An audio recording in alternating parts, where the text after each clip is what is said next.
Oh, Lord.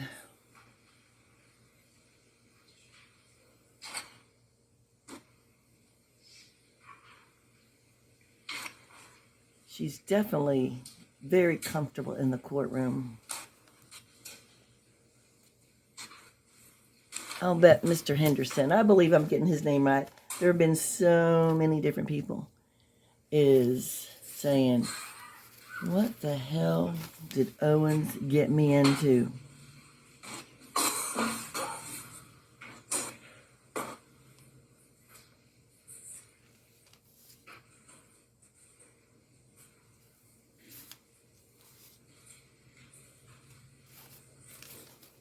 There was some squabbling about Brian Boone, Sarah's ex, and Mr. Owens. I think he's primarily a witness for the state, as I would think he would be, but then he may be for the defense too. But Mr. Owens was wanting him to put him on the stand to show he's trying to say that Brian would be biased, which maybe he would be, but he's bringing up that whole alimony thing. And if you look on my playlist of Sarah Boone, which I really need to add my most recent ones to, there is one where she writes a letter to the judge, to their divorce judge, because hang on just a minute. We probably can't even hear what he's saying, but I'll still stop it, and then we'll let him continue on. So it was all complaining about the disrespect of her son to her, which poor boy, he's a victim too. And so was Brian. Brian just seems like a nice guy to me. He really does. He seems like, thank goodness Lucas has him. And I have said the son's name before, but I hate to do that but anyhow, I think it's still an open case. I don't think anything's been decided, but he's trying to say because he doesn't want to pay her alimony in jail. Well, as he shouldn't. And then apparently they have moved, Brian and his son, I'll just say their son, have moved to Gainesville, which I don't blame them. They're probably wanting to get out of all this mess, because can you imagine? Because by now their son is, what did I say? Maybe like 12, 13, something like that. Because I think he was around 9 at the time. So can you imagine if it's the middle school age, that's a tough time, and kids do get on the internet.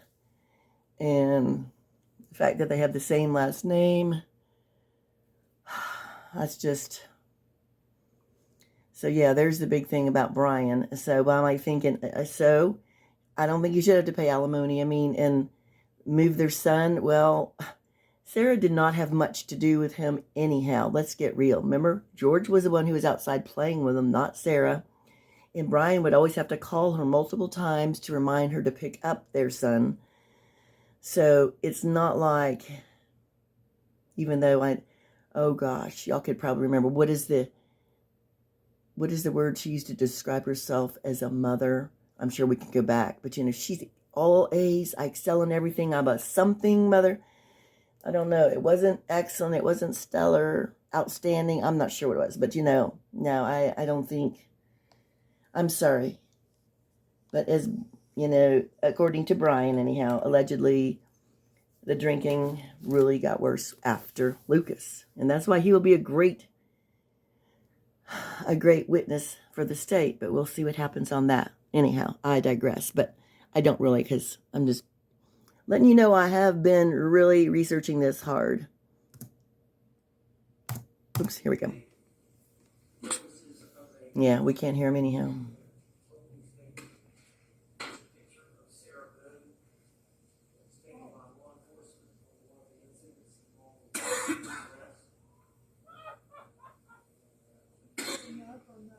It was funny because the other day, I'll just talk until we can hear them.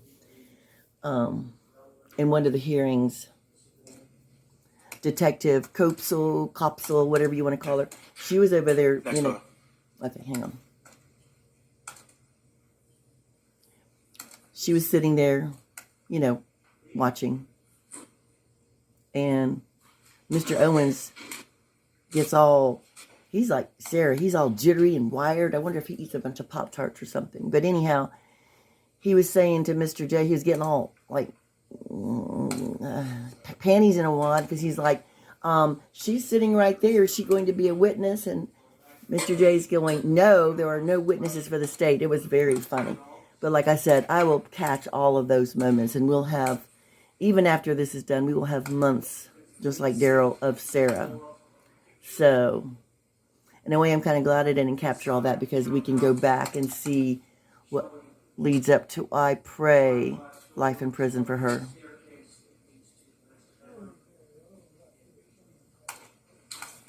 Let's see if she touches any of the things. It was crazy, though. She was like, Joel was talking about it, too, from Surviving the Survivor. How awkward it was, because Mr. Owens would be trying to get to her papers, and he had to lean over her because she was right there in the middle, just like she likes to be.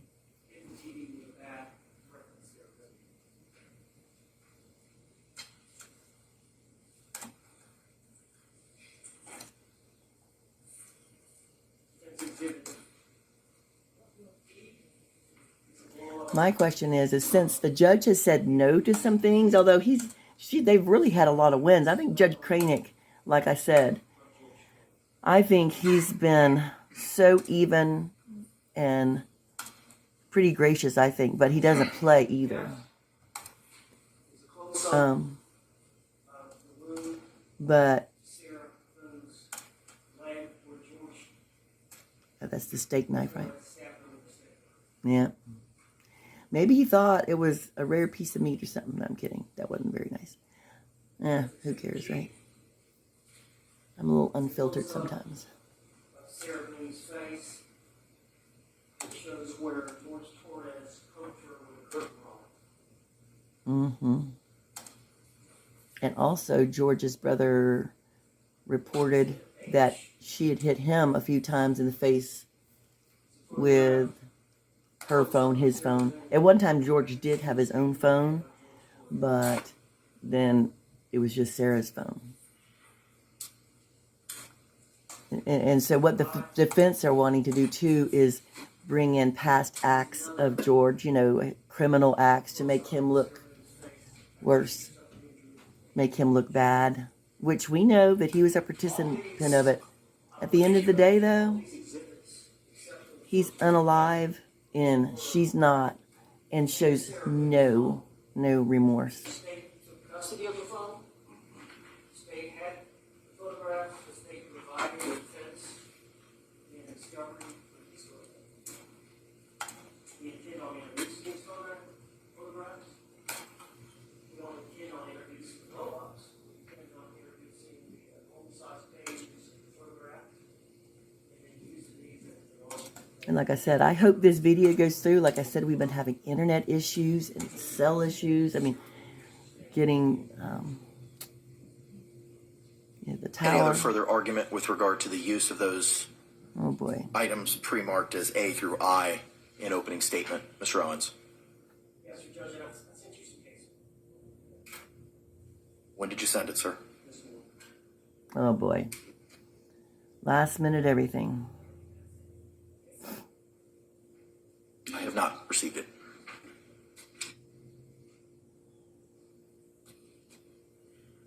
We have 3 attorneys, one of the paralegals, which I know. Do you remember I think it was the very last video that I dropped, and it was talking about, getting her the makeup, which of course was denied, but somehow she's gotten hold of something. But having the 2 women that were initially there, I think there's just one. I think seen a copy of it? I'm familiar with the case law. I did receive the email. I'm not sure if it indicated who all was copied on it. Separate one, but I'll check.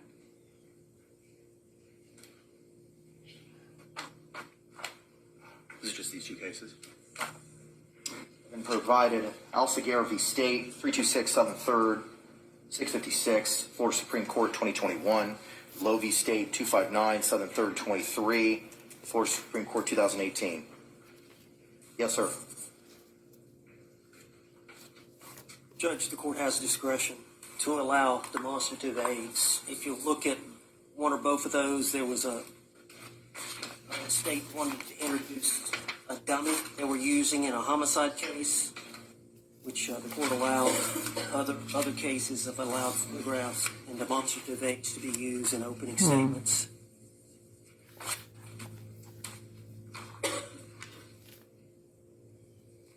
In the Al-Khagir case, which is the 2021 case, trial court acted within its discretion in permitting state's use of a map as a demonstrative aid during the guilt phase rebuttal closing argument in a capital murder trial, where evidence visually demonstrated on the map was not without support in the record. That was actually an exhibit that wasn't in the record.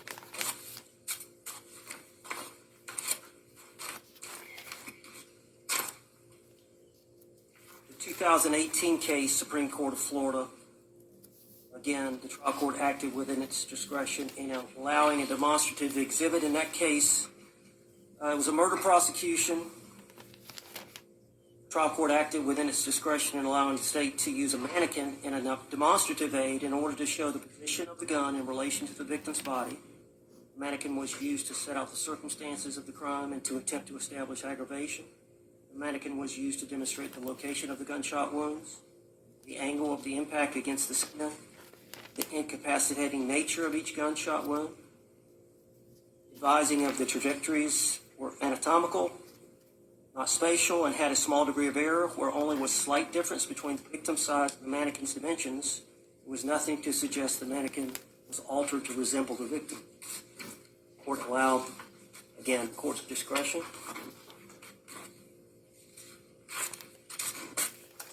As you know, we're claiming self-defense, and Good part luck. of that instruction, we're entitled to allege prior instances of difficulties and prior acts of violence so that the defendant who asserts self-defense, their state of mind is different from the norm.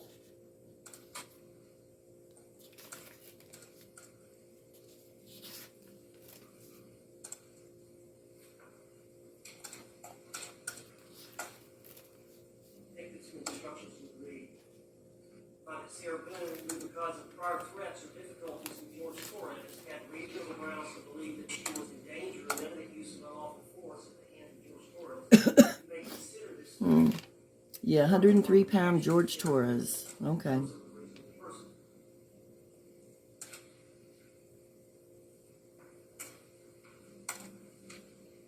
Goes on to say, you find at the time of the alleged second-degree murder, Sarah Boone knew that George Torres had committed an act or acts of violence. You may consider that fact Sarah Boone reasonably believe it's necessary for her to use unlawful. See, all this should have been already done, and they should have already been given their opening statements. But Belief that the exhibits will be introduced in evidence.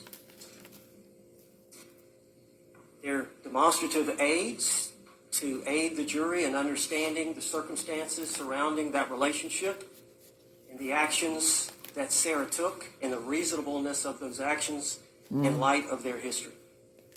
Thank you. Any response, State? Yes. Yes, sir. Judge, the standard is it is your discretion, and you will only be reversed if you abuse your discretion in this regard. The state is urging you just flat out, as a matter of principle, to not allow the parties to go into the exhibits during opening statements. They're going to be seeing the actual exhibits in the very, very near future. We can do this. We can play the videos.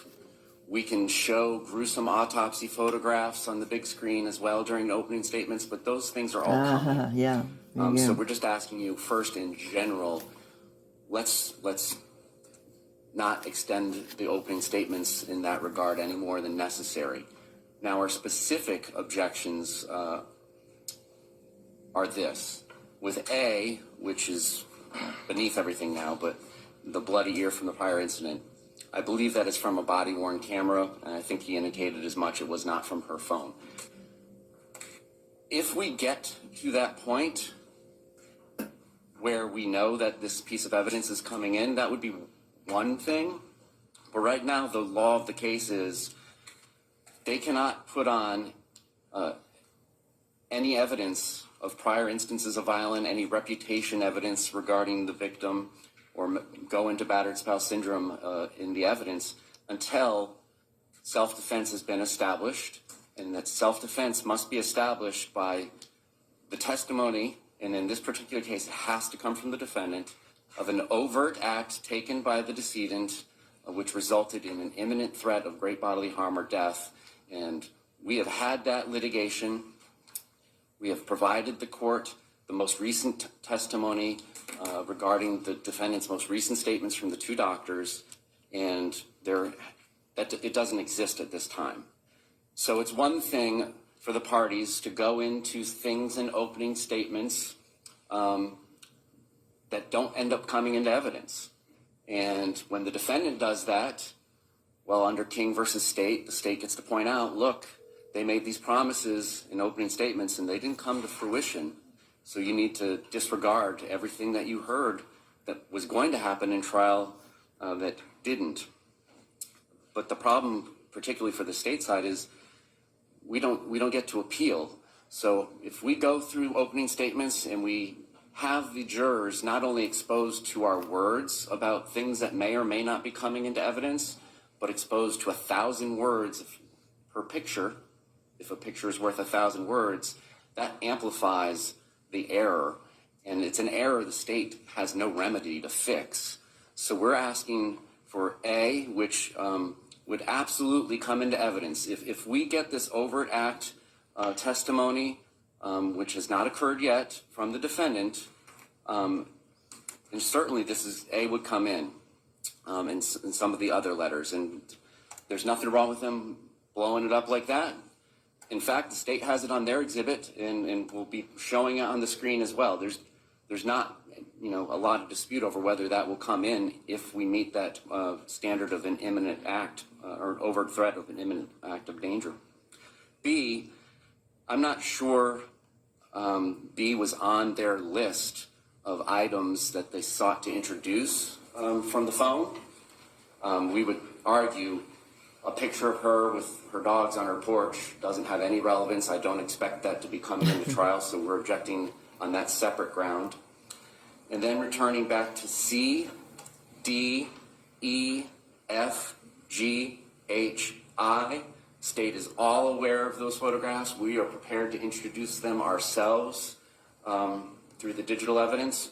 There's no hiding those things. If we meet the threshold for this sort of evidence coming in. Could you identify those for me? I'm trying to keep notes contemporaneously. Yes. C. It was C through I inclusive? Yes. Thank you. B is the only one that is not a photograph of prior violence. It's, I don't know, it wasn't on their list of things that they sought to introduce, and I don't know what the relevance would be of her just sitting there on her porch with her dogs. But A and then C through I, judge, absolutely at the end of the trial, great. Blow them up, use them as much as you want, but in this particular case, with the rulings that the court has already made about this, based on the state's motion in limine, it is very dangerous to allow them to do this when we are not expecting it to be admitted into evidence based on the current state of the defendant's testimony. Thank you. Thank you. Mr. Owens, if you could address Exhibit B, was pre-marked as B. But Judge, you've already ruled that these things come in open. Remember that prior? No, what I ruled was that you were able to discuss them. You address them. Yeah, in don't opening. overspeak, Mr. Photographs are a totally different kitty. I said nothing about battered spouse syndrome. I said self-defense. These exhibits come in under self-defense. And arguing these, I've said nothing about battered spouse. I'm talking about self-defense. I understand. And prior difficulties, prior acts of violence is a standard instruction. But the overt act requirement remains. I mean, we've reviewed Holland and read it multiple times. In good faith, with discussions with my client, we believe there is going to be evidence of an overt act. Yeah, discussions, I bet. She was facing. I bet not discussions. It was her telling him what she wants. Yeah. I tell you, I think, seriously, the energy, I get from here, well, I'm not that far away. If I didn't have school, I would probably try to get to the courtroom. I don't know, though, because I think Sarah has really bad juju. And everyone in that courtroom is being affected by it. It's just like spilling on into everybody because she just, ugh.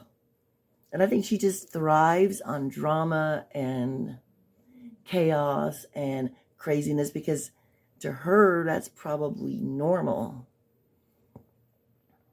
Oh my goodness. Okay. I just had to say that for a minute. Imminent threat, and she reacted based on that delay. Understood. Your response to Exhibit B.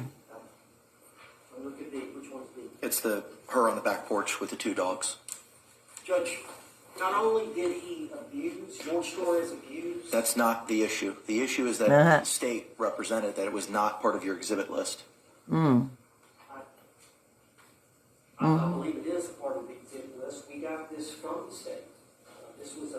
They sent over a bunch of pictures of flowers or paintings that they wanted their news, that they listed as exhibits.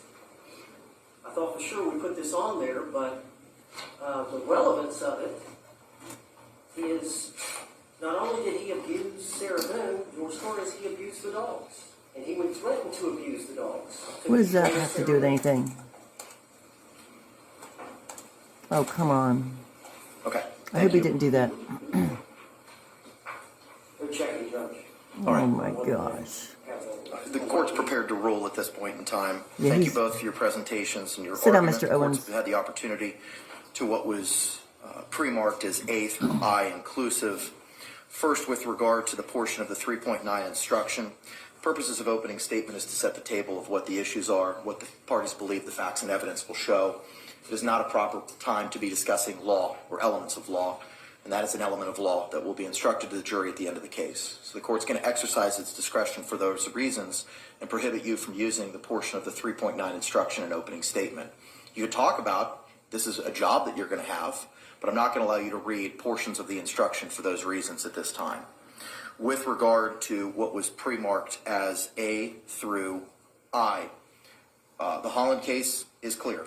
Before a defendant may introduce evidence of the victim's character, he must first show that there was an overt act by the victim at or about the time of the incident that reasonably indicated a need for self-defense.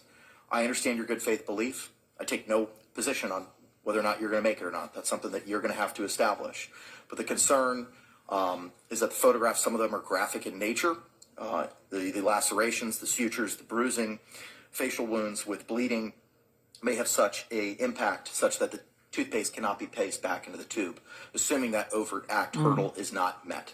The court, again, takes no position on whether or not you're going to be able to meet it because I haven't heard the evidence and testimony. So court's going to exercise its discretion for those reasons. You can talk about it. You can talk about it that she was a victim. You can talk about specific some incidences made it happen, but I'm not going to allow the photographs at this point in time for those reasons, for your utilization of them in opening statements. Any questions or clarifications with regards to the court's ruling? State. No, Your Honor. Defense. No, sir. All right, are we prepared to bring in our jury at this time? Oh boy, here we go, guys. They've been waiting for an hour and 20 minutes, Counselor. Oh We Lord. intend to play the 2-minute suitcase video to the jury in opening statement. State? Again, I'm asking you to urge your discretion. They're going to hear it in the next 2 days of court. It's within your discretion whether we're going to start using exhibits during the opening statement. What's the other issue, sir? I need to approach the bench on that. Okay. Oh Lord. With regard to the video, I'm not going to allow proposed exhibits to be used in opening statements. It's good for the goose is good for the gander. I'm not going to allow your photographs, not going to allow the state to do anything. You can orally talk about what you believe the evidence and testimony is going to show, but the actual evidence is going to have to be presented here through witnesses or through a demonstration and publication after that evidence is admitted. Y'all can approach. While we approach, can somebody from their team start dismantling? Please, I would appreciate it. Thank you. Yeah, look at those boxes. Yeah, Mr. J, I'll bet you he's one of those who his home is like very clean. Yeah, Sarah and Happy. See, she probably came up with most of these ideas. But to be fair, she does seem to have good organizational skills. Maybe they should have let her arrange the papers. I mean, that does, if there's a plus. I hope George didn't abuse the dogs, but that has never come up. And the poor dogs, I hope they have a good home. Probably Brian took them. I can remember when she was talking to the first, the police officer that came on, and she was outside. It's like, I fell asleep, and he was purple and gurgling, blah, blah, blah, and it was all, we had a good day. I remember them talking about the dogs, and the police officer would say something like, oh, poor things, but she said they were in there, so they had to witness all of that. Can you imagine how traumatic that was for them? What about their rights? Anyhow, but I heard Sarah say one was blind, one was deaf, and I was thinking the dogs would be the perfect witnesses, but I bet you that's another thing Brian took on. And Sarah I think she is a receiver. She's a recipient. She is not a giver of anything, but chaos and pain and just amazing.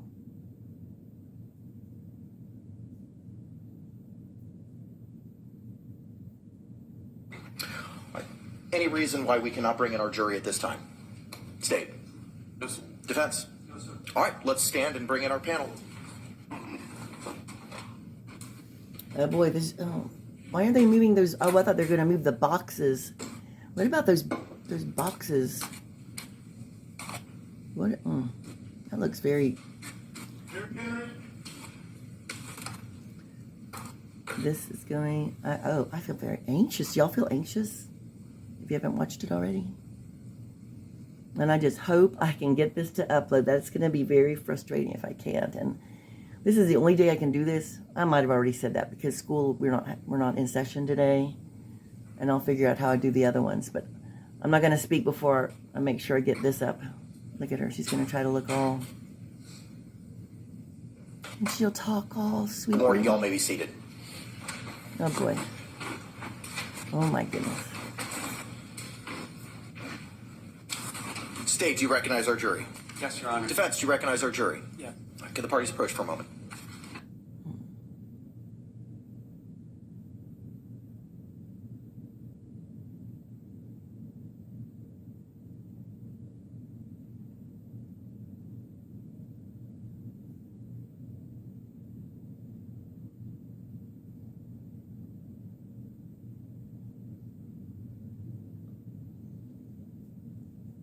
Oh my goodness. I've been so invested in this case. My heart is like pounding right now.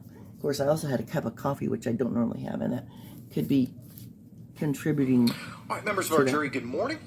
I want to just confirm before we start this morning that you complied with the court's instructions last night to not have any conversations amongst yourselves or anyone else about the persons, places, things, or charge involved in this case.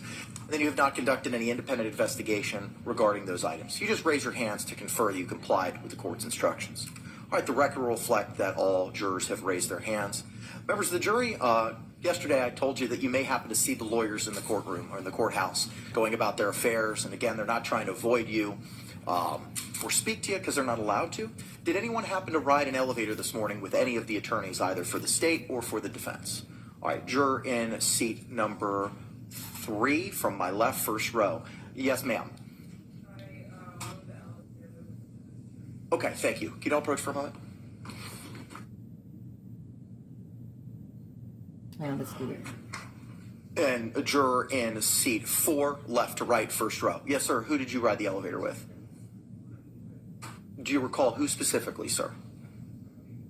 Mr. Owens. Okay, thank you.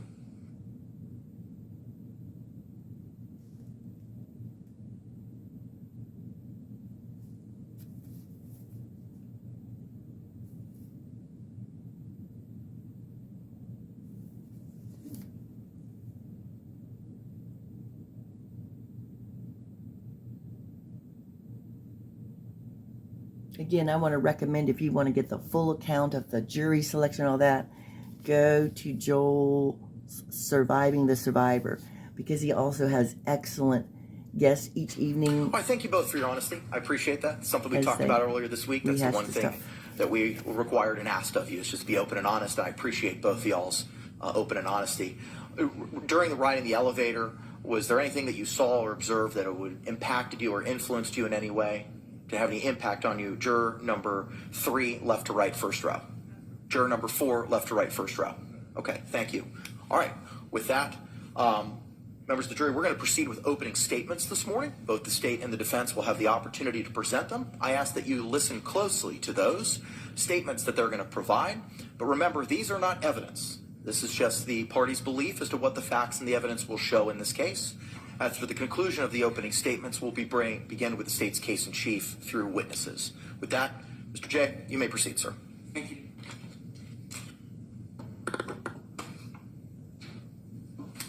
Ladies and gentlemen, what the evidence in this case is going to show you is that this defendant zipped Jorge Torres shot in a suitcase. She was able to do this because at the time of his death, he only weighed 103 pounds. And she did this with the malicious intent to punish him. And then she went up to sleep and left him to take his final breaths on this earth alone. How many breaths those were, we don't know.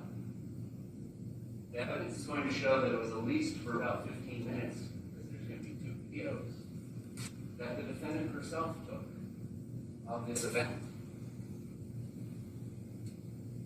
The evidence is going to show George Torres is dead because in this defendant's judgment, he sort of have a conscious disregard for whether he lived or died. You will see here these videos. What I expect you will hear from a video that began at 11:12 p.m., 45 seconds, on February 23rd, 2020, in Orange County, Florida, is a suitcase on the ground, face down, with the zippers facing the floor. You will hear Sarah, the defendant will say, "For everything you've done to me." Sarah, "For everything you've done to me." Sarah, "Fuck you." And then the defendant laughs. Sarah, "Fuck you." And the defendant laughs. Sarah, "Stupid." Sarah, "That's my name. Don't wear it out." Sarah, "I can't fucking breathe, baby. Seriously." "Yeah, that's what you do when you choke me." Sarah, Sarah, Sarah. The defendant laughs again. Sarah, "I can't breathe, babe." She laughs again. "That's on you." Sarah, "I can't breathe." She laughs again. Unintelligible words. And I would submit the evidence is going to show, because of the intoxication from alcohol, is the next thing she says. Sarah, Sarah, Sarah, "I can't breathe, baby." That's what I feel like when you cheat on me. Sarah, "Fuck you." "I can't fucking breathe, Sarah." "You should probably shut the fuck up." Sarah, "Shh." It's the last thing you will hear the defendant say to Mr. Torres as he is face down, zipped shut, in a suitcase. That, again, began at 11:12:45 and lasts just over 2 minutes. At 11:23 and 3 seconds p.m., there's a second 22-second video, and it's the defendant zooming in on the suitcase. And all you hear during this 22 seconds, after he's been in this suitcase since at least 11:12 p.m., is one more time, Sarah.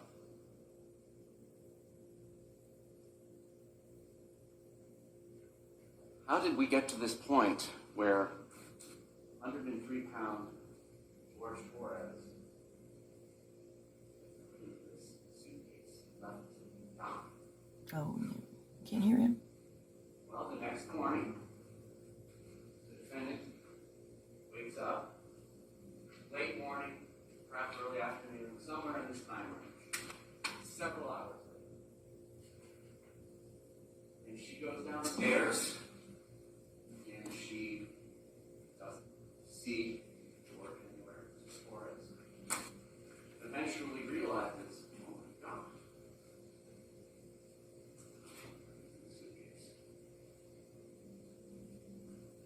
First thing she does after taking him out, and I believe you will hear a description by that next thing, took his little legs out. At some point she makes that statement. I'm sorry, I have it up as loud as I can. Resuscitate him. Here's gurgling when she presses down on his 103-pound chest, forcing whatever air was trapped in there out, gurgling. And the next thing she does is she doesn't call 911. She calls Brian Boone. Brian Boone is her ex-husband. They share a child in common. And this date, February 24th, 2020, is a Monday. A normal work day for most people. School day for their child that they share in common. But after they got divorced, the arrangement was every other weekend, no co-parent. And that weekend included Friday, Saturday, Sunday. So they have a free schedule. And Monday through Tuesdays, their child would be her responsibility. And Wednesdays and Thursdays, their child would be Mr. Brian Boone's responsibility. So February 23rd, 2020 was a Sunday.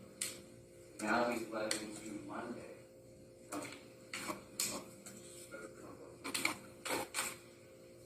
Mr. Boone had been trying actually to contact the defendant a couple times that morning.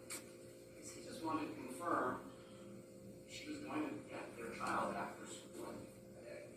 And there had been a history of reliability on that issue on her part. So you will see in the phone record, he calls her, and she finally calls her back instead of calling 911. Being the nice co-parent that he is, he comes over. It's a short drive, 5 minutes.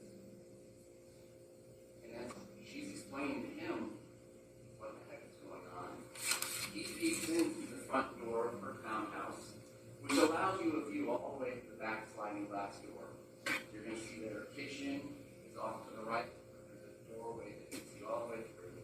And on the back side of the kitchen in the breakfast area, there's tables and stuff. There's also some blue legs sticking out in view. Brian Boone says, check please. You need to call 911.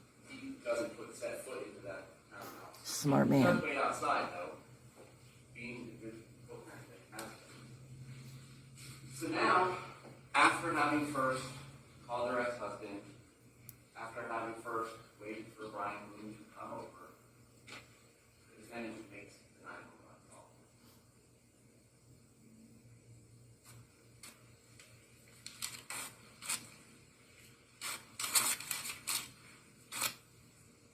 What you will not hear are tears. You will not hear sorrow. You will hear a certain level of concern. For herself. My boyfriend and I were playing last night. Put him in a suitcase, and we were playing hide and seek kind of thing. I fell asleep. Found him dead in the suitcase this morning. I don't know what happened. He had blood coming out of his mouth. Don't know if it was an aneurysm. Pulled him out of the suitcase, tried to give him CPR. He was in the suitcase and I fell asleep. He's not awake, he's purple, he's not breathing. There's some instructions about how to do CPR given to her, asking about whether an AED is available to shock his heart. It's too late. He's cold, he's stiff, he's purple. We were playing hide and seek. This is horrible. This is horrific what happened. Like, what happened? We were playing hide and seek last night and I fell asleep.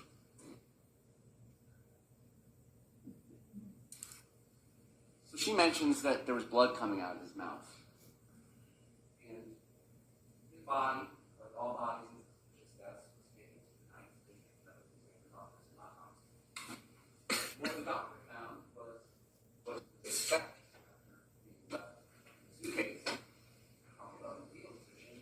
He passed from positional asphyxiation, meaning like you're not going to get full breath when you're crumpled up like an organ, and environmental suffocation. You don't have to have a plastic bag over your head, tape shut with a full roll of duct tape to seal it off 100% to be worthy of the vacuum of space. You can environmentally suffocate. It's close enough if you can't get the oxygen and the CO2 coming in and out of your environment. But she also did notice, yeah, he suffered from blunt force trauma, his torso, his face, his mouth. She'll use words like contusion, will help her explain contusions and bruises. She'll use words like hematomas, will help her understand for you all that that means bleeding under the skin and blood, like you expect from bruises, by the way. But he had all this additional trauma. He had trauma on his fingers as well. So now, Sheriff's Office, Orange County Fire Rescue show up. And the defendant interacts with the first patrol officer. You will see and hear that body worn camera. It's more of the same as what we heard on the 911 call. I see. It's good. I fell asleep. What happened? A few hours later, the detectives from the homicide unit at the Orange County Sheriff's Office approach her and are ready to interview her after doing some initial things, which includes grabbing her cell phone off of the counter that was found at a suitcase of Evanston Forest, and giving it to one of their digital forensic examiners, who we'll hear from later in the trial. But it's time to give a first interview with the defendant. So they do a first interview with the defendant in one of their unmarked detective patrol cars there on the scene. And the basics of this remain the same, but there's a little more elaboration, as you would expect from trained detectives versus getting the 911 call taken. But the basics of what the defendant tells them is we had wine, we painted, we drew, we did puzzles. The particular wine we had was a Chardonnay from the Woodbridge winery. The bottles, plural, are in the trash. We started about 4 p.m. after Mr. Torres went to the store.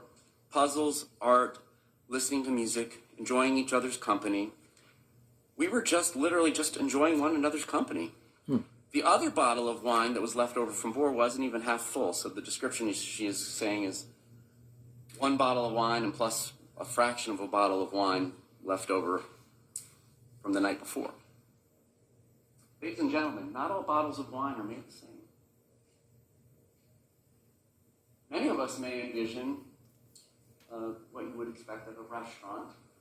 Those are 750s, 750 milliliters. That. Bottles of wine that were recovered from the defendant's trash can were 1.5 liters. So the equivalent of 2 standard bottles of wine. Ooh. A 1.5 liter bottle of wine is 50 ounces.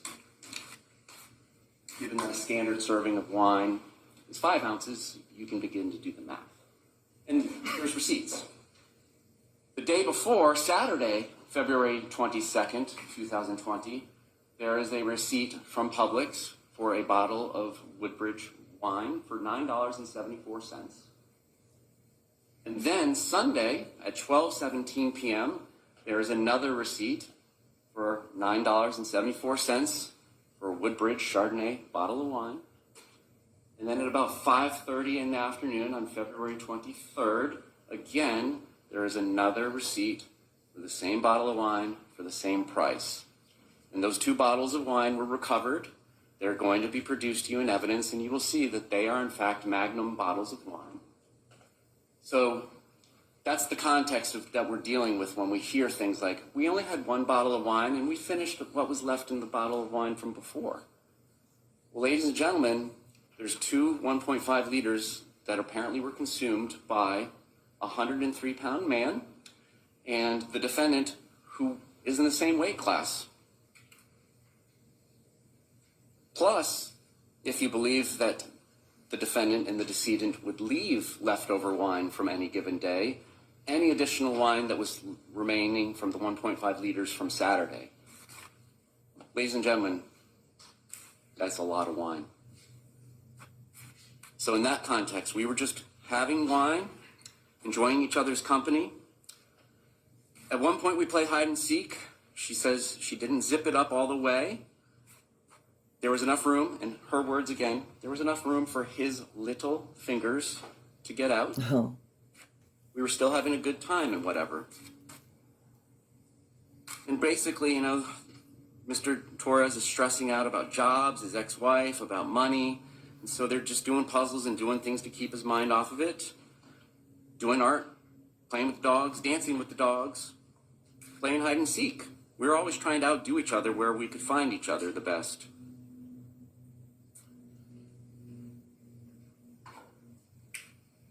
When they started playing hide and seek, she went up to the shower and then got tired of hanging out in the shower and came down, and that's when she found him playing around in the suitcase. We both thought it was funny. I'm going to zip you up. Two little fingers could stick out. And she went upstairs thinking, he'll get out, we're going to have sex and go to sleep and call it a day. It was a good day. She insists that they had wine, but we're not drunk. You will be able to assess that for yourselves when you hear the recording she made. No ill will between us last night. Last argument, maybe last week. Don't really argue. We came home, drink, smoke, did art, listen to music, play with the dogs. We drink what we can afford. We used to be able to afford liquor, but now we can only afford wine. That's how that day ends with the police. She goes and stays at her ex-husband's house the night of February 24th and 25th. What they are doing, and by they I mean the Orange County Sheriff's Office, in part, going through her phone. That's when they discovered the two videos that I just described for you. And there's other things in the phone, which I will discuss with you in a little bit. But she's summoned in for another interview, and she sits down and gives another interview on February 25th, now Tuesday. She does describe past instances of violence. You're going to hear about that. She's going to say, Mr. Torres had hit her with a curtain rod about a month ago. Since then, though, like, we've been good. I've been good. She describes that he comes at her all the time. He comes at me. So it's either I flee or I try to go upstairs and go to sleep. That's usually what it is. I don't know if you talk to Brian, her husband, about any of that, but most of the time I flee and I go over there. There's a discussion about why she stays with him, and you'll hear that for yourself. She will say that she doesn't really want to drink. She just takes an occasional drink. She drinks to placate him, Mr. Torres. She says that you're going to see phone videos of Mr. Torres smashing her TV in the past, like a month earlier. You may see that too. But she doesn't get drunk. When she drinks, she likes being non-compos mentis. Her words, not mine. Having her wits about herself.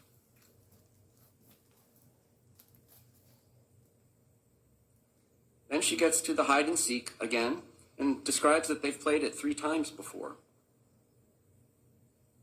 but had never zipped one another shut in it before. And they were really just running out of places to hide because it's just a townhome. She does not remember, according to her, she does not remember taking any photos or videos of the night's events. At this point, they ask her, well, would you like to see it? And she says, I can't watch this. I flipped him over, and that's where it was. Guys, this is killing me right now. That's why I flipped it over between the 2 videos. I didn't do anything intentional. discussion over whether he had enough room to get any of his fingers out from the zipper. My intention was not to leave him there. We both got in there. Both of us were in there.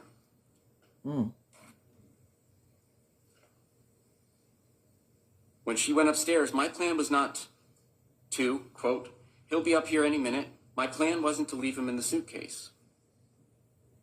Why is all this going on? It's the drinking. That's what it is. It's the drinking. I thought he was okay. Guys, that's how we were with each other. Nobody understands our relationship. This whole suitcase thing never happened before. Though she described it happening before. I'll never drink alcohol again.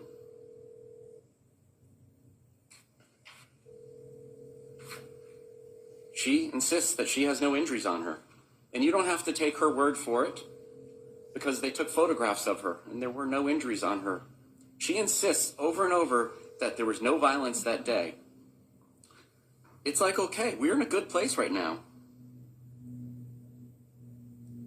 I asked her about saying fuck you to Mr. Torres. Well, that's just being playful and having a good day. Everybody's having a good day. I didn't touch him, nor did he touch me. Her words.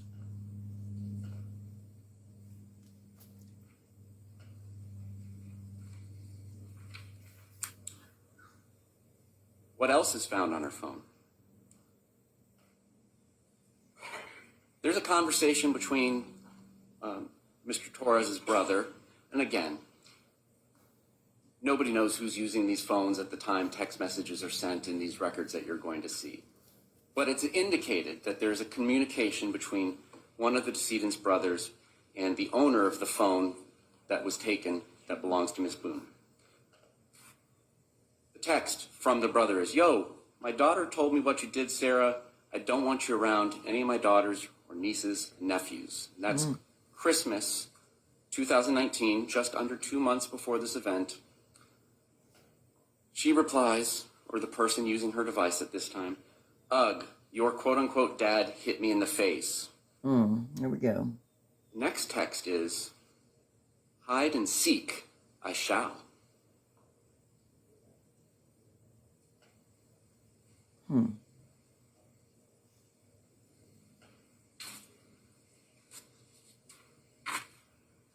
January 13th, there's another heated discussion.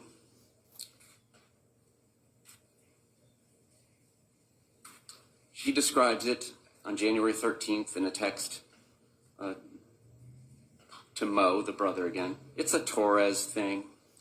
Boo. Sends a picture. Keep the fugly creep out too. It's still fugly. Lose. The brother responds, please do something with yourself, Sarah. God bless you. The defendant's response, and bless you and all of you too. I'll get, in all capitals, rid of him. Then it'll be, in all capitals, better. Ugh. Torres. Referring to Mr. Torres. Getting rid of.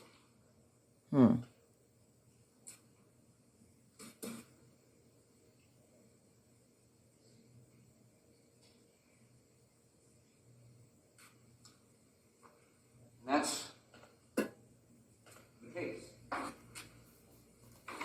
That's what the evidence is going to show.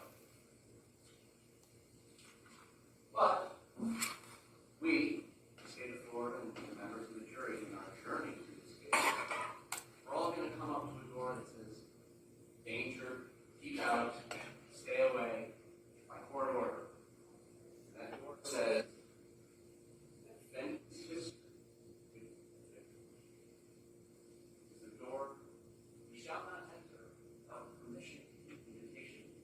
Halloween in like 13 days. Part of the vampire lore is vampires can't come get you in your house. Why? Let's say during this trial, we're going to be invited in to the defendant's past relationship with the previous couple of years. And as we come inside this room, at her beckoning, we are going to have things pointed out that she would like us to focus on.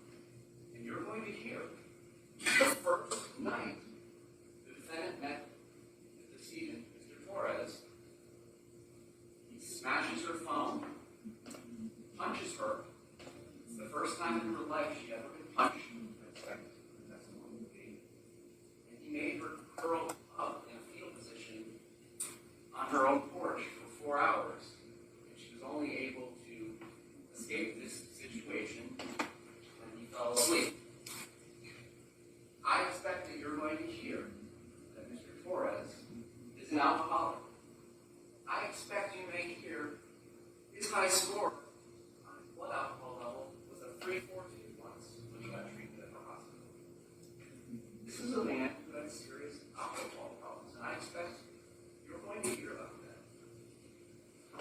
Despite that first date, and this is going to tie into some other things that I expect could possibly come in.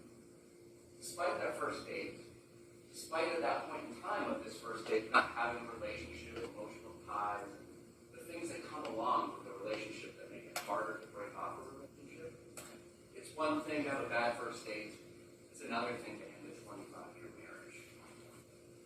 Despite that first date, there's a second and a third.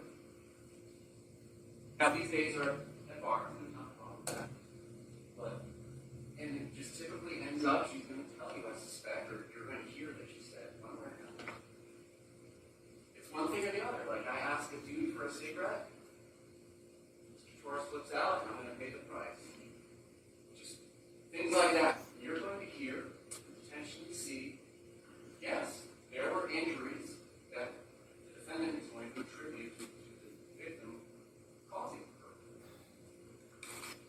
Black eyes, cuts in the face, perhaps from the curtain rod incident that was mentioned in the police interview happened about a month before this. Bloody ear, a stab wound in the leg.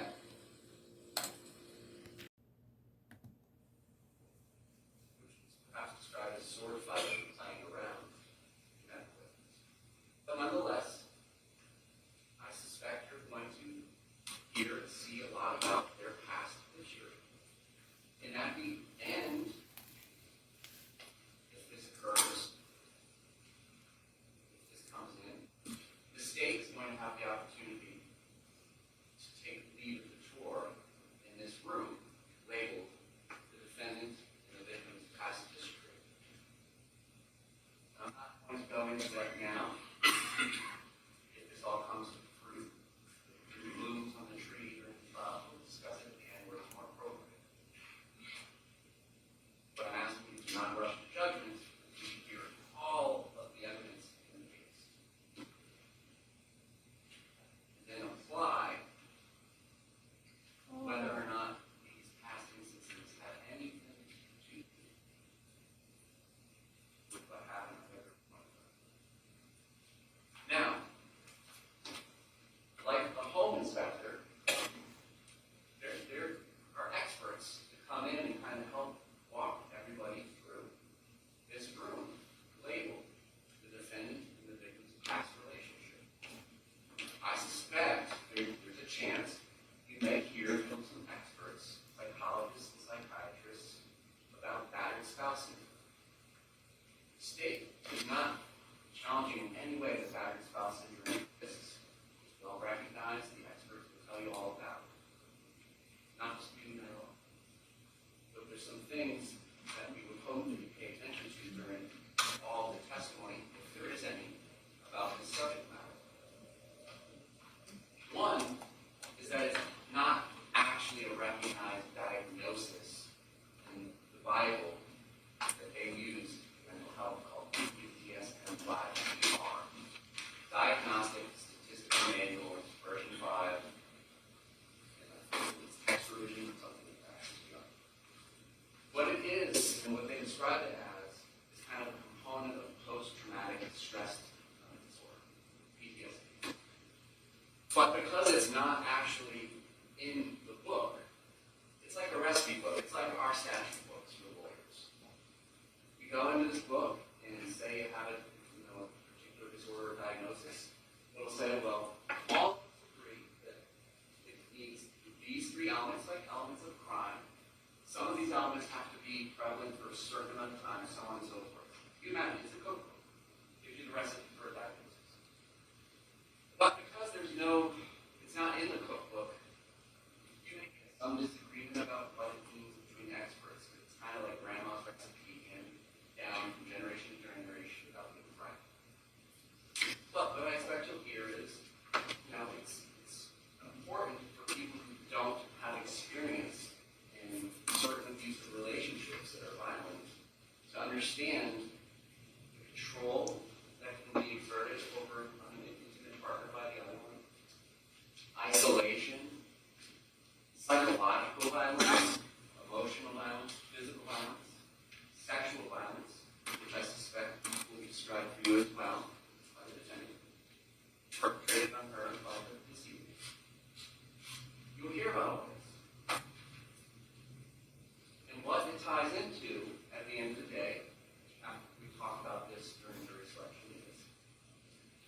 This sound is atrocious.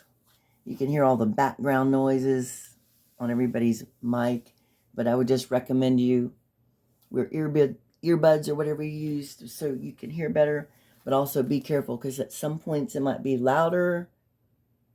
At some points you have to turn your volume up.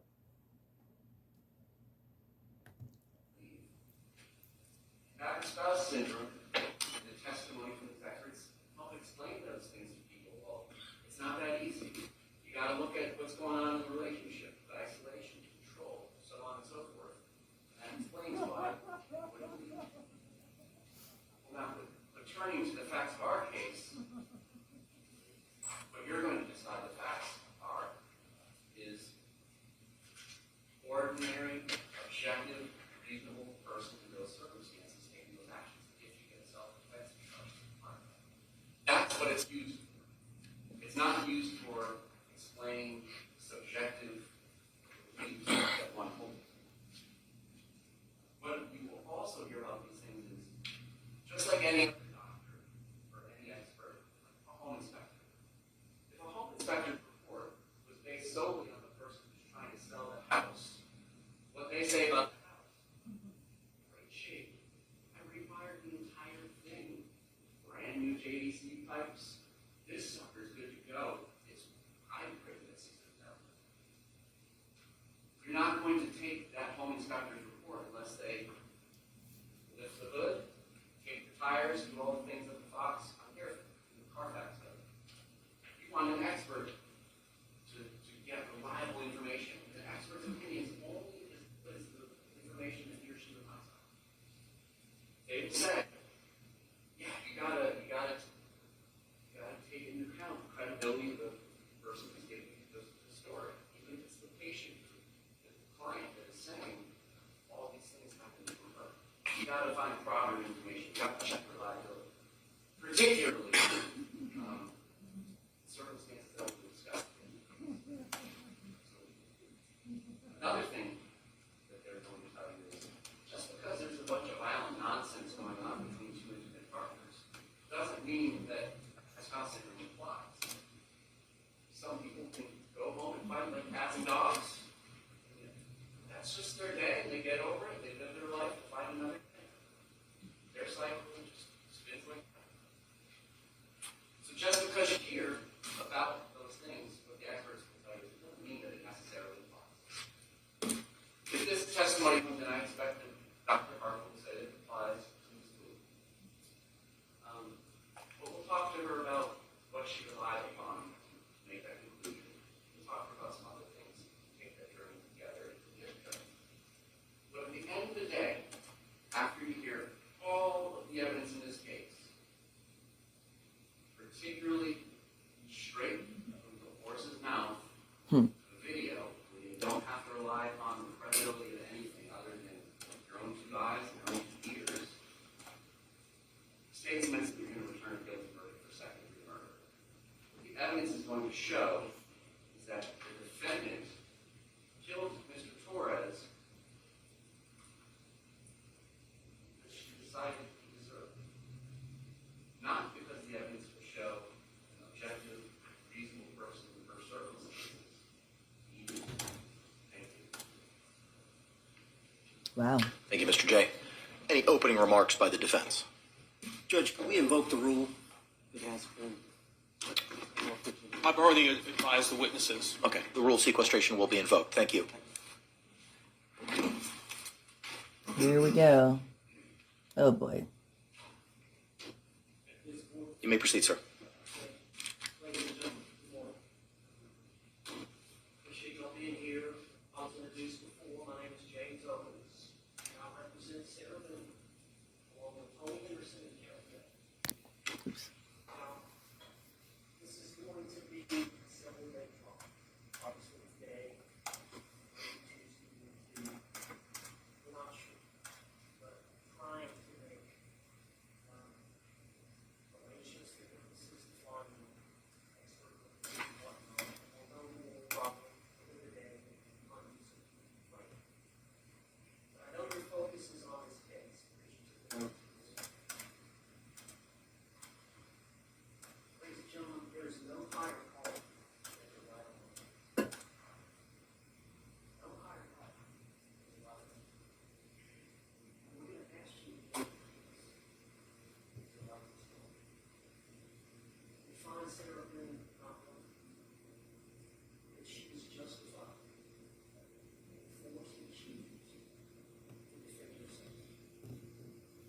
You can't hear.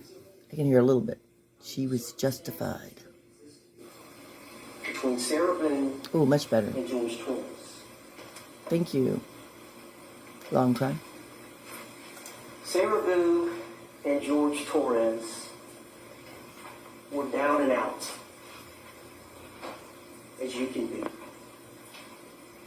Their life centered around alcohol.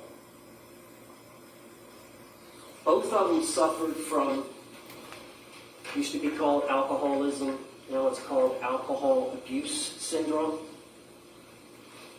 And so day to day, they struggle with the use of alcohol. You can imagine that. It affected their jobs. It affected keeping employment. It affected even getting a job.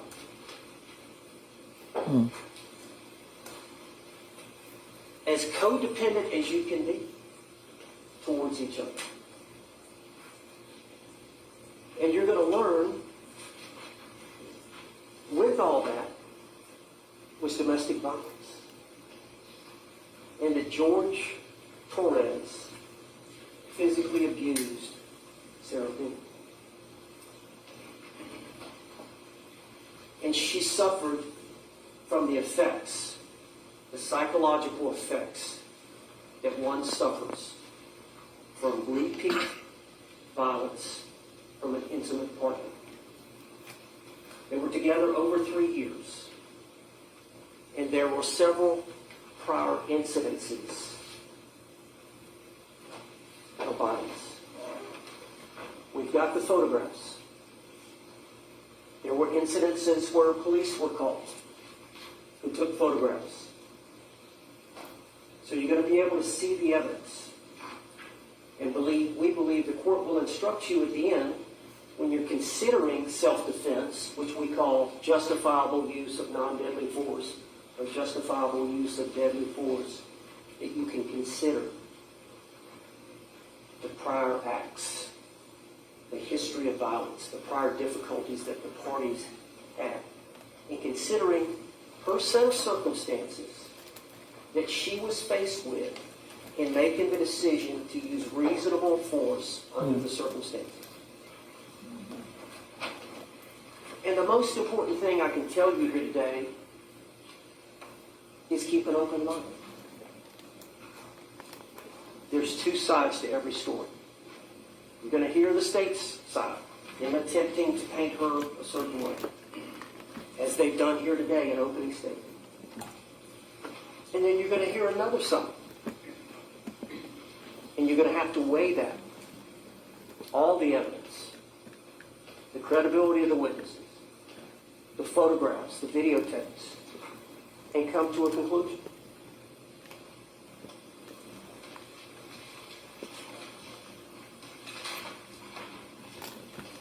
Now let's talk about this day, February 23rd of 2020, the date of this event. This case has been pending for some time. Here we are, October of 2024.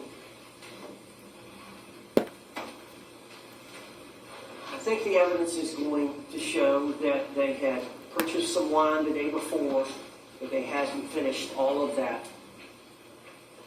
So it was in the refrigerator. Many times that's how they start their day. At some point, you're going to see a video from Publix, from where they live. Excuse me.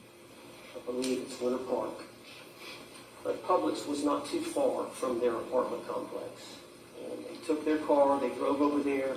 So you're going to see a videotape from Publix of them both going in the store about noon, and they come out with one of those larger bottles of the wine, and then of course there's a receipt, and the bottles are in the garbage can.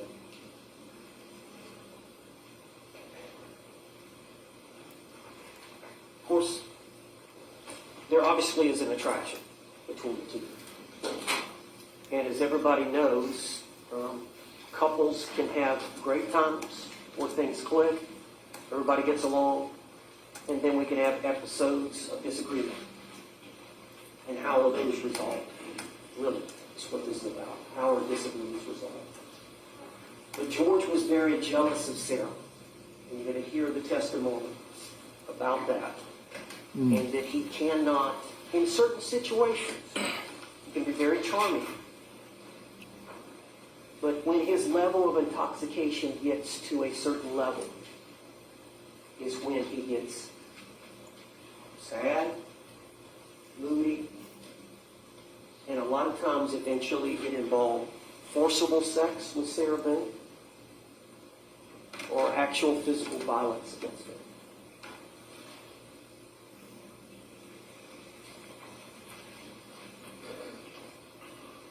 They bought the wine. It's a simple life. They don't have much money. But they both like art. They did that for a while. They both like puzzles. They did that for a while. Well, about 5 or so, the wine bottle was gone. And George had said, I want to go get some cigarettes. So there's a convenience store right close by their apartment complex. And Sarah thought he was just going to walk over there and get cigarettes and come back.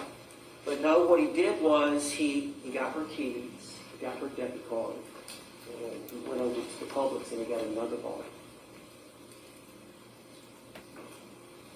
I think that was about 5:30, something like that. And again, there'll be the Publix video showing him going in, going out, and there'll be a receipt for the purchase of that bottle, and then there'll be that bottle will be in the garbage can along with the other bottle. Well, when he comes in with the second bottle, Sarah knows. This is not good. She knows this means he's going to get to another level of intoxication. So, Sarah's concerned. She attempts to placate him, keep him busy, keep him in a good mood. They drink that bottle, or she drinks as well. And at some point, they're intoxicated at a high level.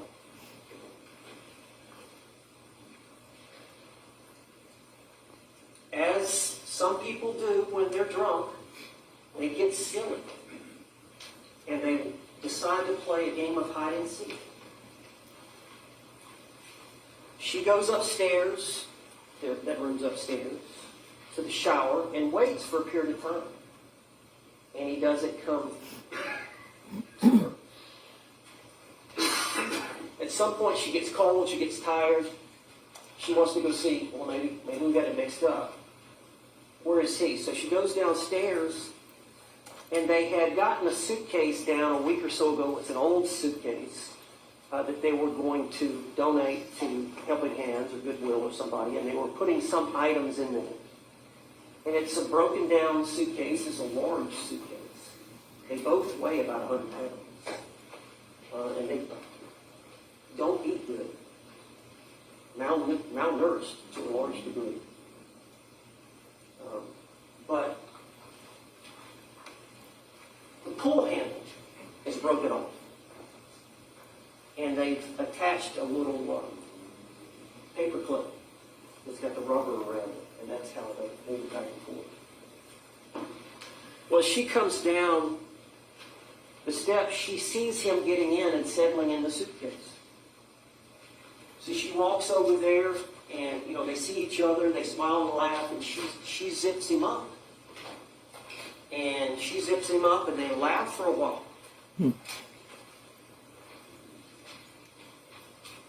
And they carry on. She sits on the couch, and at some point he says, "I can't breathe." Now, his face is facing the zipper, and she's got 2 or 3 inches that she's opened it. And she doesn't know. They're intoxicated. She doesn't know whether he's just saying that to try to get her to get him out or what.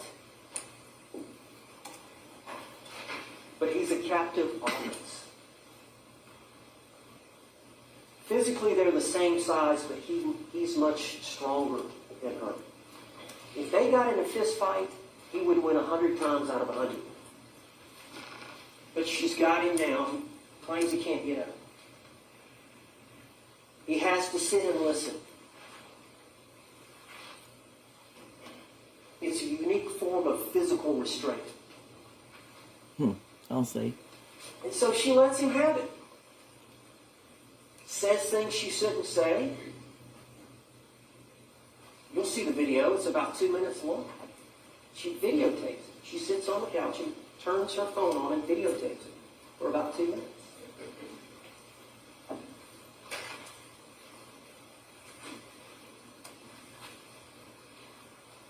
There's another video that's approximately 11 minutes later. The first video, George's, the suitcase is flipped upside down. The zipper's on the bottom. 11 minutes later, Sarah has flipped it right side up. Again, open for him to get out.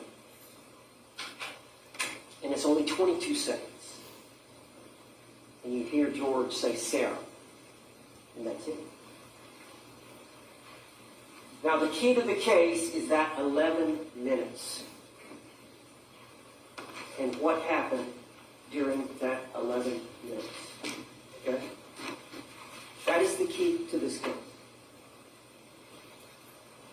Sarah Boone will take the stand. God help us all. She will explain what happened. She will explain why it happened.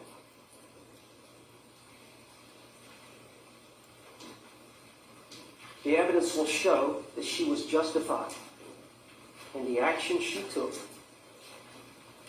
to prevent an attack from George Torres,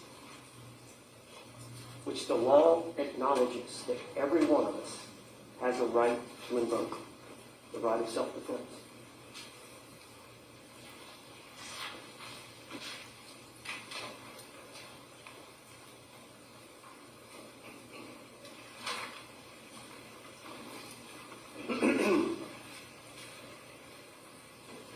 You can hear from the medical examiner.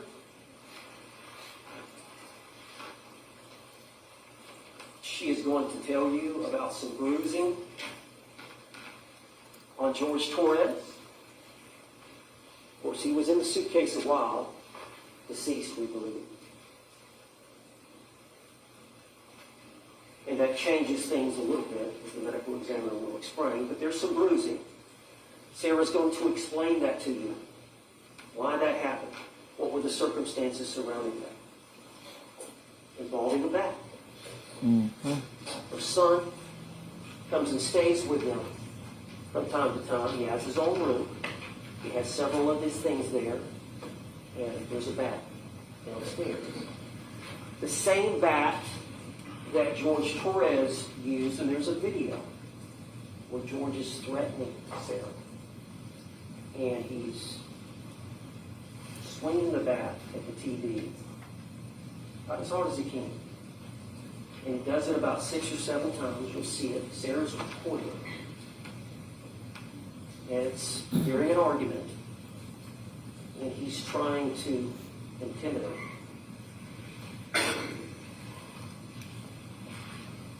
Oh, we see it on TV instead of her. Just saying. Sarah loves you. Sure. You know, you're going to hear why women don't leave. Why women don't leave. And you're going to hear about Sarah Boone and her struggles, her mental health struggles.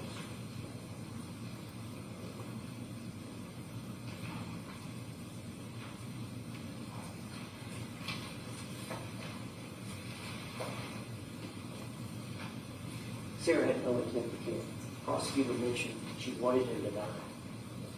Farthest from the truth. She loved her man. She hated the abuse. She couldn't leave him. She tried. She tried kicking him out 6 or 7 times. He kept coming back. She changed the locks. He kept coming back. She let him come back. She didn't have the family. She didn't have the support. She was weak. please. She had Brian Follow Boone. them. She went to his place. She could have escaped there. You're going to hear it all. You've got to take that all into account to try to understand what happened and the circumstances surrounding this tumultuous relationship.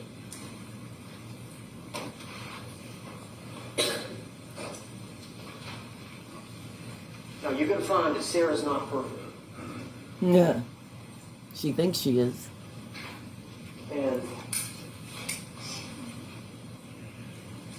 you know, she goes, as many of us do when we drink too much, you know, you sleep in. She slept in.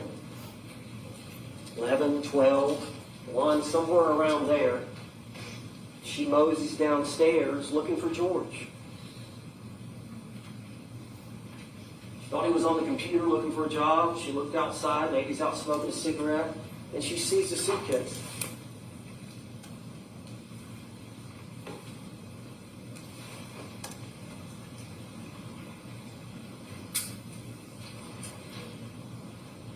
She unzips it. She gets him out. He's purple. She tries her best to do some CPR. She freaks out. The only family she's got is her ex-husband. Really. She relies on him. As the prosecutor said, a lot of times she'll flee to her ex-husband's house. And her son is at Lucas. It's the only thing she knows to do. She was kind of a sheltered daughter when she was younger. She's smart, but she's not worldly. She calls Brian. What do I do? He said, "I'm coming over. Please come over." He's about 5 minutes away.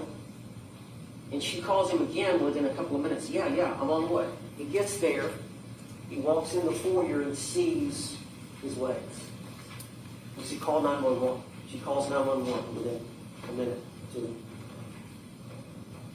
Detective Rodriguez arrives. You know, they got the body cam now, so it's recorded. So you're going to hear Sarah talking.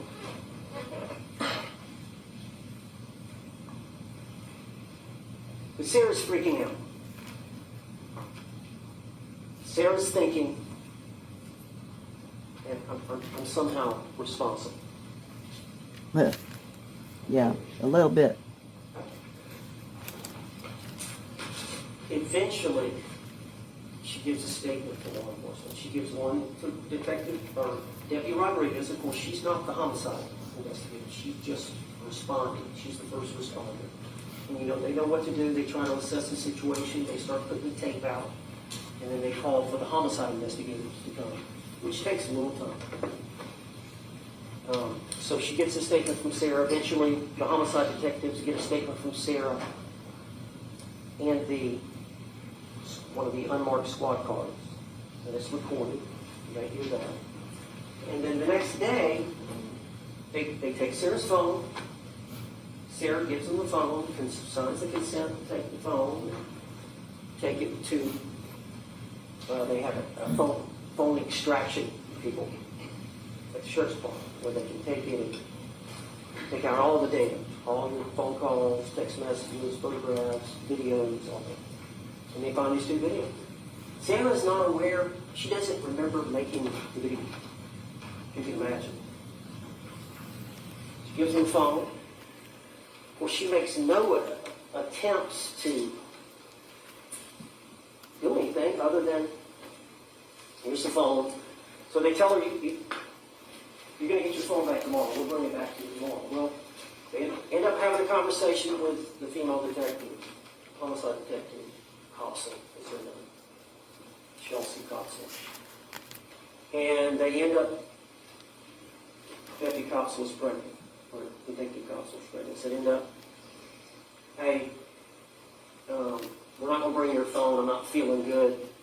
Pregnant. Can you come to the sheriff's department? Which Sarah Boone was to tell you That was what I was going. That's what they told me I was going to the church department for. Well, instead, it was an interrogation. And they were going to arrest her. Which is legal. And they were going to confront her and try to get her to confess based on the 2 videos.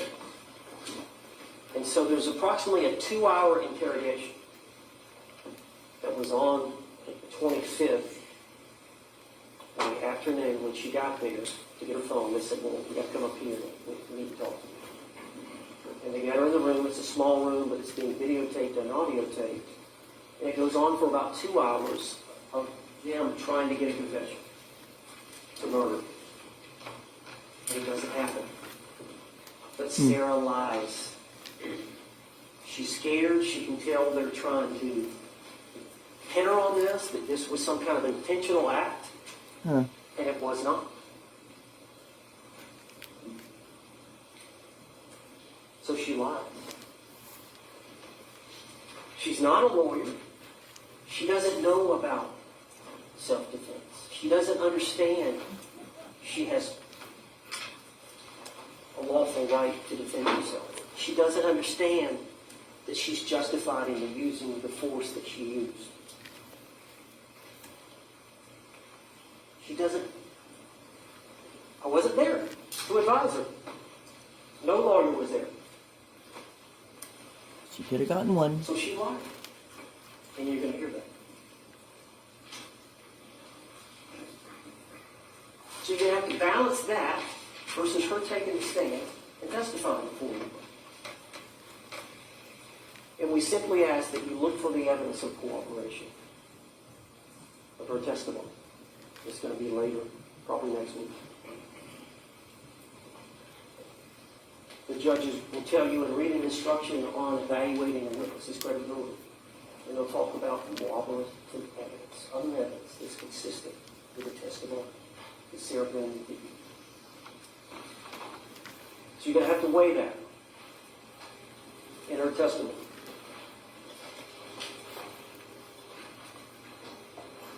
Now, self-defense, we talked about it in jury selection, usually a gun, some deadly weapon. The suitcase in this case was a physical restraint or a blocking of an attack. But it was unconventional. Self-defense nonetheless.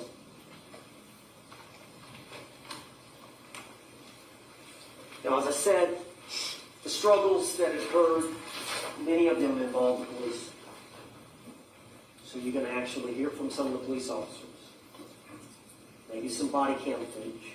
You're going to see some photographs that they took of the injuries to Sarah Boone. And some of the videos you may see of her in a very happy, joyful type of thing. Well, number one, she's intoxicated. Number two, she's safe. Police are there. So her attitude is not one of distress.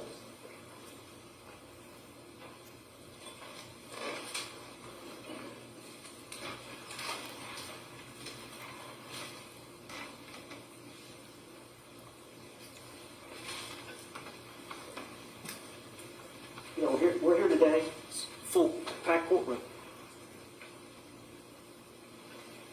Judge Graydon's here, but you're the most important people. Because you've got to decide this case honestly, fairly, and according to the law. And we talked about the 2 biggest principles from the Constitution that apply. In this case, and in every case in which a citizen like Sarah Boone is brought into a courtroom and accused of a crime. The first is, you as a juror must presume or believe that Sarah is innocent. And that belief stays with you throughout the entire trial. Because of that, she doesn't have to prove anything. That's why the state went first in jury selection. That's why the state went first today. That's why the state will go first putting on their case. They have the burden of proof, and it's the highest burden we recognize in any type of litigation in this country. Proof beyond and to the exclusion of every reasonable doubt. You are going to have doubts about this case. But the most important thing is not to rush to judgment, to keep an open mind, and understand there's two sides to this case. There's their side and there's our side. So you can't form any fixed opinions early on. That's hard to do, as Mr. Henderson said in jury selection. That's extremely hard to do. Now you're going to have some testimony. Mr. Jamie. There's been mention of experts. Battered women's experiences affect her perception of imminent danger. Battered women's experiences affect her perception of imminent danger. Victims of repeat violence may fear death in a situation others would not.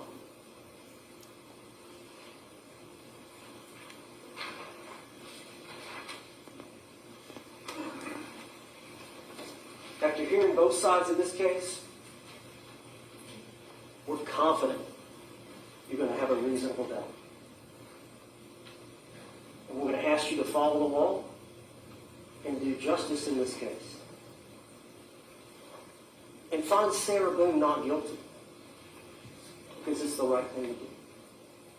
Thank you. Thank you, sir. Can the parties approach for a moment?